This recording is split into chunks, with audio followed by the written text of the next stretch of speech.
It started with a single moment, a sound that echoed across Utah Valley University and changed the course of countless lives. Within minutes, headlines across the nation carried the same name, Charlie Kirk. But what no one expected was that, behind the scenes, one family was already grappling with an unthinkable suspicion.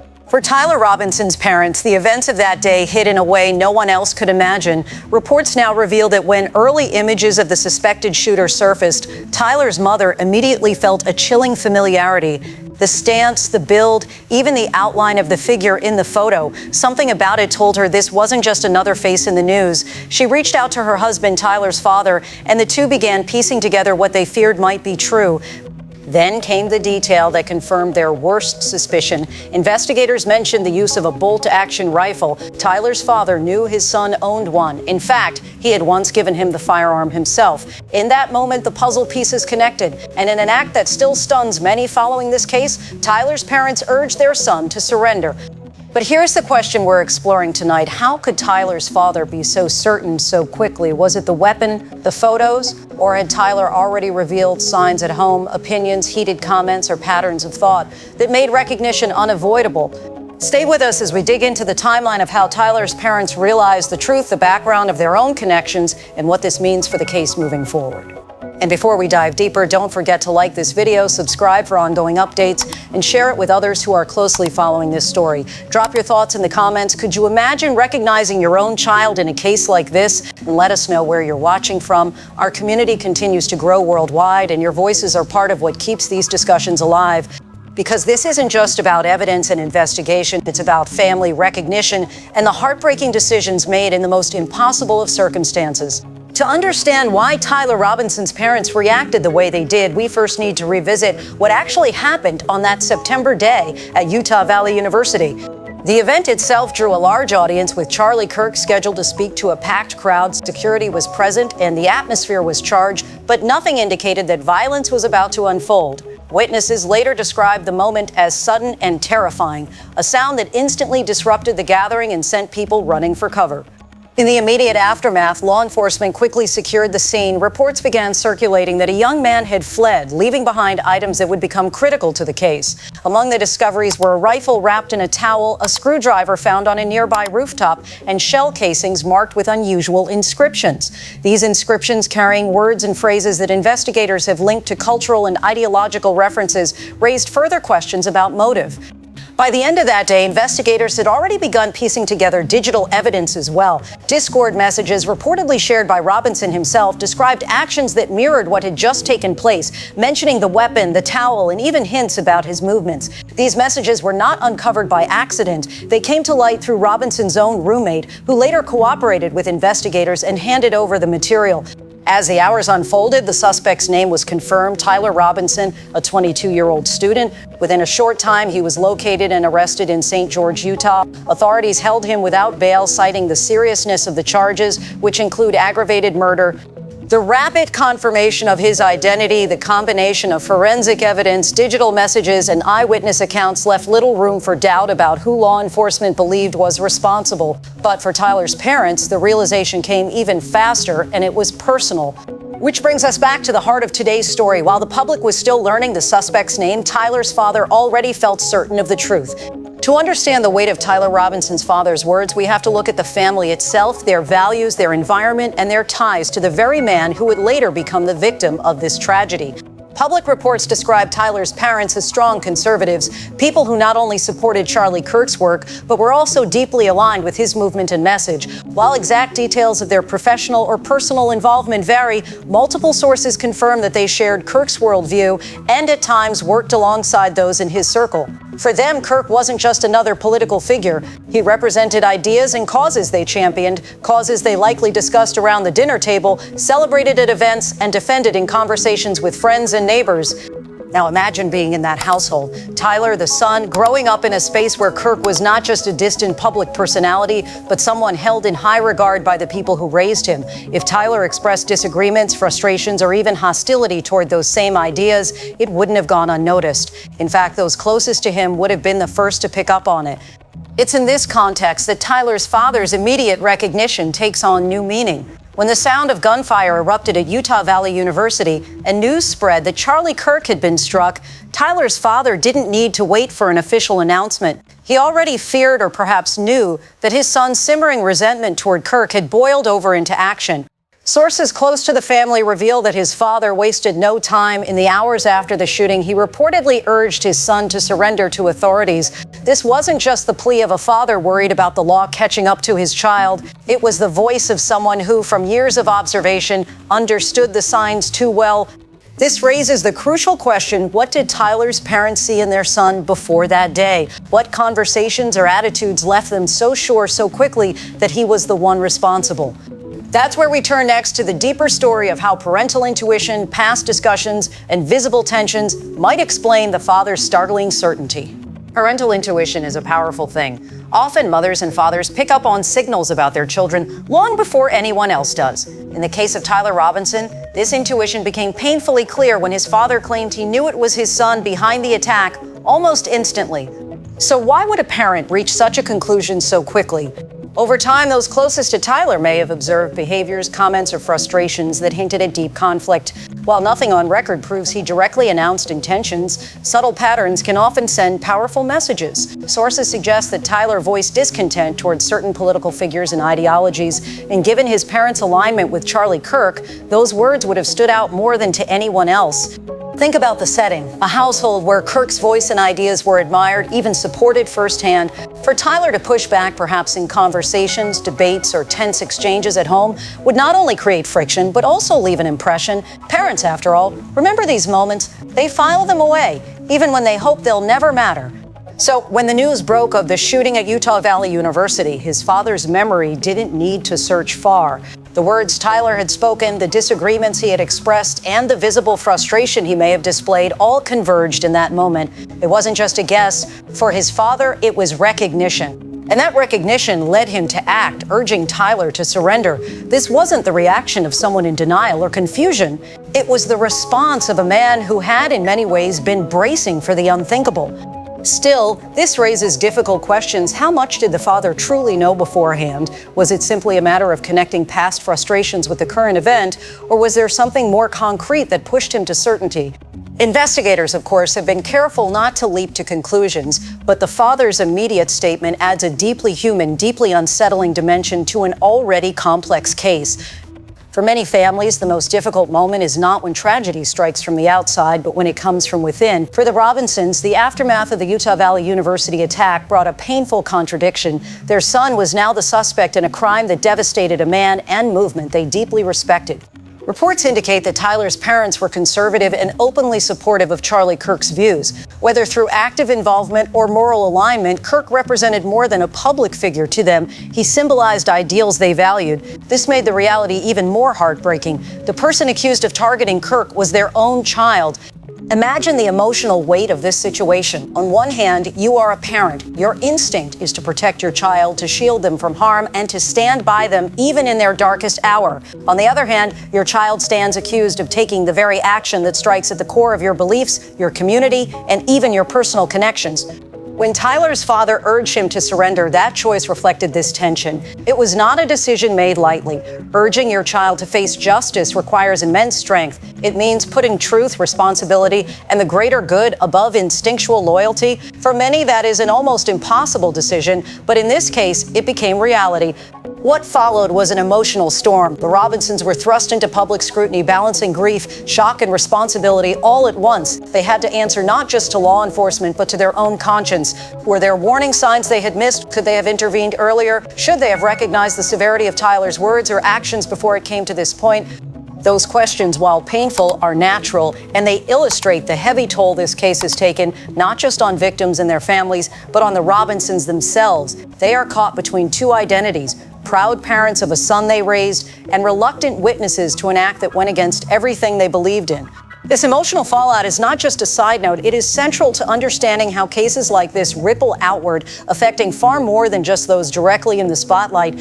When shocking events unfold, attention rarely stays fixed on just the suspect. Inevitably, the spotlight widens, pulling in families, friends, and even communities. In the aftermath of the Utah Valley University tragedy, the Robinson family quickly found themselves at the center of that spotlight. News that Tyler Robinson's father had almost immediately suspected his son and then urged him to surrender spread rapidly. For many, this detail stood out as both striking and unusual. How could a parent know so quickly? And what did it say about the relationship between Tyler and his family? In their community of St. George, Utah, reactions were mixed. Some neighbors expressed quiet sympathy for the Robinsons, recognizing the unimaginable difficulty of being tied to such a public and devastating event. Others, however, questioned how much the parents may have known beforehand and whether warning signs had been overlooked. On social media, the discussion spread even further. People debated the significance of the father's words, with some praising him for doing the right thing, guiding his son toward accountability rather than denial. Others speculated about deeper family dynamics, pointing to the reported political differences between Tyler and his parents as a possible source of tension. For the Robinson family, this scrutiny added another layer of pain. Not only were they dealing with the reality of their son facing the most serious charges imaginable, but they were also navigating a wave of outside opinions, many of them harsh and unrelenting. Supporters of Charlie Kirk in particular had strong emotions. Knowing the Robinsons had once been aligned with Kirk's movement, some wondered how they were processing the fact that their son allegedly acted in direct opposition to someone they respected. This created an atmosphere of both compassion and judgment, two emotions that often clash in the public square. At the same time, law enforcement emphasized that there was no evidence suggesting the Robinsons had foreknowledge of Tyler's actions. Reports consistently underlined that the father's recognition came after the event, not before. Yet in the court of public opinion, facts can often be overshadowed by perception. The result? The Robinsons became more than just the family of the accused. They became symbols in a larger narrative of political division, generational conflict, and the unimaginable weight of being connected to both the victim and the accused in very different ways. For investigators, every detail matters, not only the physical evidence collected at the scene, but also the observations of those closest to the suspect. When Tyler Robinson's father said he knew almost immediately that it was his son behind the attack, law enforcement took note. Why is that significant? Because investigators are trained to look for context. A parent's instinct may not be admissible as hard proof in court, but it can guide authorities toward better understanding a suspect's state of mind, history, and possible motives. The father's statement added weight to the profile already forming around Tyler. Here was a young man, just 22 years old, living in St. George and studying an electrical apprenticeship program. On paper, nothing about that background immediately points toward violent action, but investigators rely on more than just surface details. They dig into behavioral patterns, communications, and testimony from those who knew the individual best. The fact that his father recognized the possibility so quickly suggests there may have been warning signs, comments about politics, heated conversations, or other expressions of frustration that stood out within the household. For detectives, this doesn't prove guilt on its own, but it does provide supporting context when lined up alongside the hard evidence already collected, like DNA samples and digital messages. At the same time, law enforcement officials are careful not to overstate the meaning of parental intuition. They know that emotions run high in moments of crisis, and conclusions can be shaped as much by fear as by fact. That's why they balance personal statements with the physical and digital evidence that can be tested and verified. Still, the father's urging for Tyler to surrender carries weight in a different sense. It reflects a family member stepping forward to encourage cooperation with authorities, a move that potentially saved investigators time and prevented further escalation. In that way, the father's role may have indirectly assisted the investigation, even if his words were rooted in instinct rather than certainty.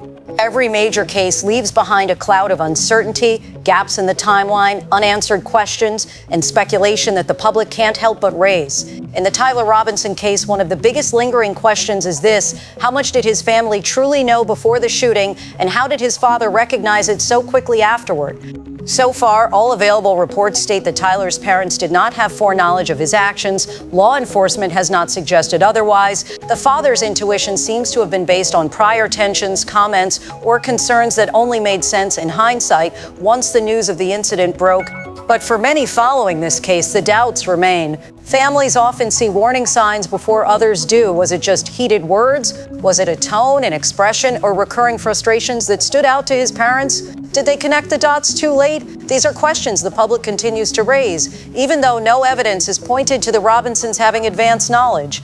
The broader public scrutiny is understandable. When someone close to the suspect makes such a strong and immediate statement, "I knew it was my son," it's natural for people to wonder why. Was it parental instinct, or was it built on prior observations that in the moment became undeniable?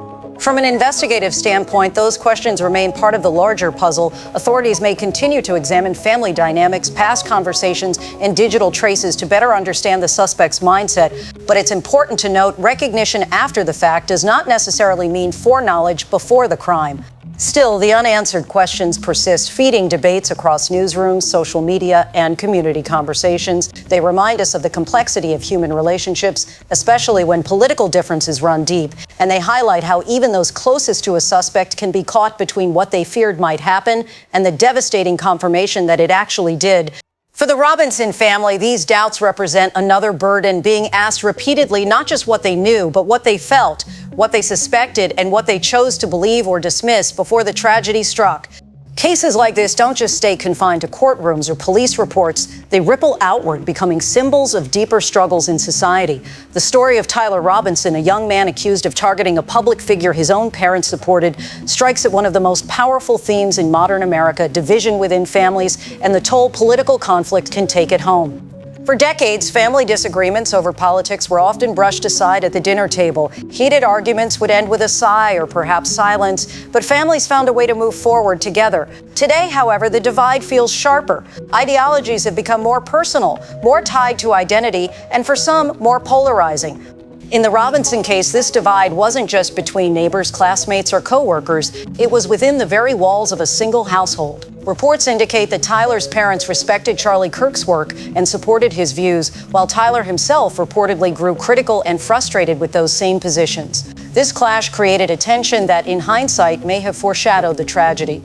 And this is why the case has gained so much national attention.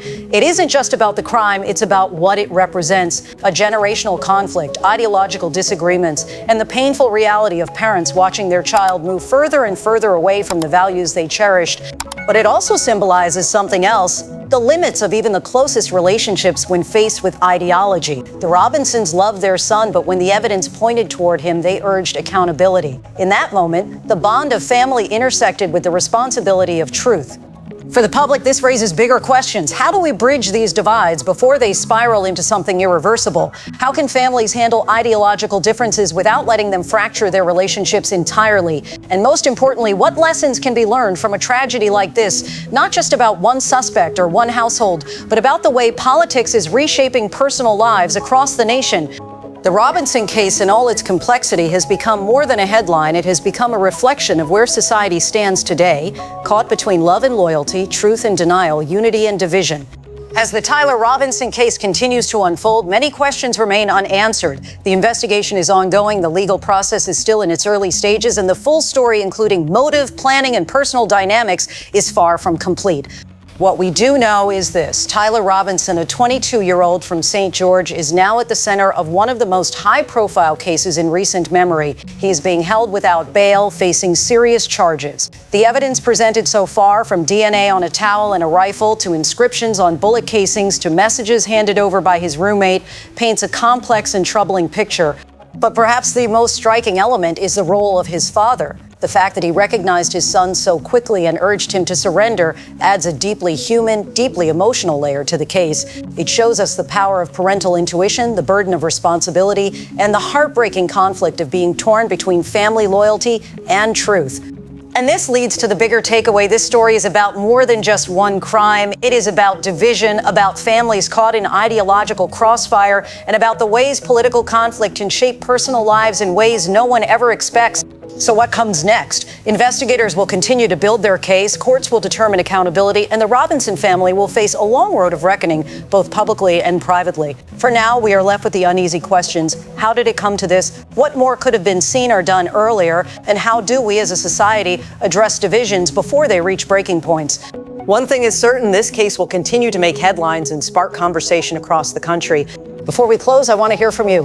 What's your perspective on this case? Do you think the father's immediate recognition speaks to prior warning signs, or was it pure parental instinct? And how do you see the bigger themes of division and family conflict reflected in your own communities? Drop your thoughts in the comments below and let us know where you're watching from. If you found this breakdown helpful and want to stay updated on every major development, don't forget to like this video, share it with others, and subscribe to the channel. Hit the notification bell so you never miss a critical update. This story is far from over, and we'll be right here to follow it every step of the way.